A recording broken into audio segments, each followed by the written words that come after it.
जय ओम जय ओम जय। सृष्टि का प्रारंभ, जीवन का प्रारंभ, पृथ्वी का उत्पत्ति, सब देखो इसका प्रमाणी है ना। बहुत आराम से देखो, इनको दिखाओ सबको। करोड़ों साल पुराने जो पेड़ हैं वो पत्थर में बदल गए हैं। अच्छा। ये यहाँ पे जितने भी पेड़ पाए गए हैं जो फॉसिल में कन्वर्ट हो गए हैं, पहले करोड़ों साल पहले यहाँ समुद्र हुआ करता था। ठीक है, जैसे कि ये आप देख रही हैं कैलिस्टमॉन ट्री है, उसका फॉसिल है। ये पूरा एक पेड़ हुआ करता था जिसको पीसेस में अलग अलग करके इसको रख दिया गया है। ये आप जो साइड में ये वाला देख रहे हैं ये यूकेलिप्टस ट्री का फॉसिल है। नर्मदा क्षेत्र में रेवाखंड, सृष्टि का आरंभ, पृथ्वी की उत्पत्ति, जीव का आरंभ, ये सब जो प्रमाण है ये सब नर्मदा घाटी जिसको बोलते हैं उसमें मिला। मतलब नर्मदा घाटी की सभ्यता सबसे प्राचीन है। ये वही जहाँ पद पर हम चल रहे हैं, यहीं से सृष्टि का और जीवन का आरंभ हुआ। इसके ये प्रमाण कितना वर्ष पुराना है? ये 6.5 करोड़ साल पुराना। 6.5 करोड़ वर्ष पुराने प्रमाण मिले हैं नर्मदा के तट पर। कितना? 6.5 करोड़। ये ना उस तरह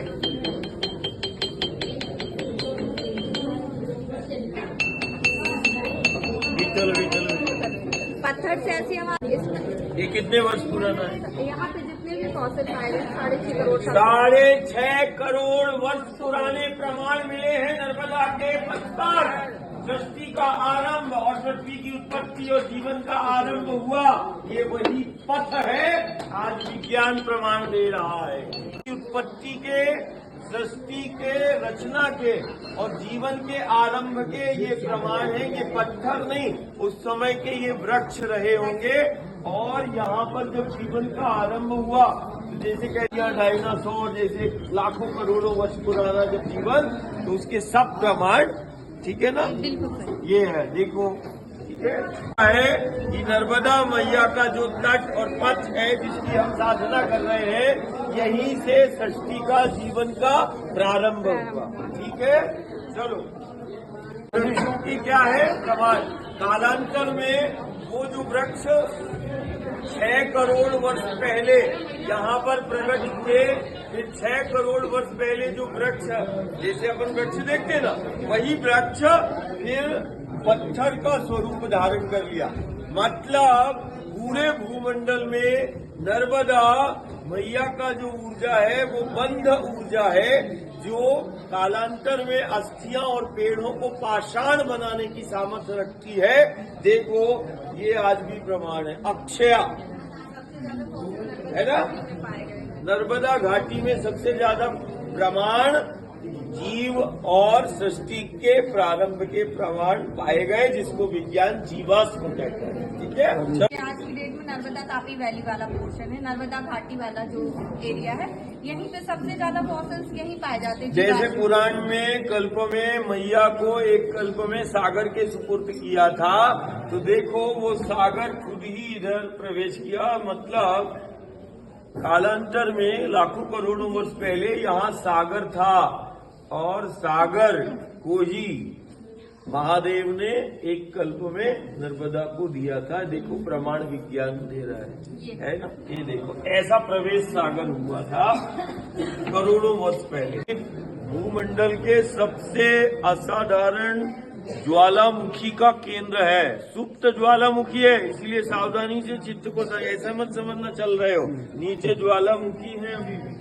मतलब जीवाश्म का मतलब परमात्मा ईश्वर के प्रमाण। जीवाश्म का मतलब होता है पौधे ही हैं, और पौधों को हम क्या बोलते हैं? देवता।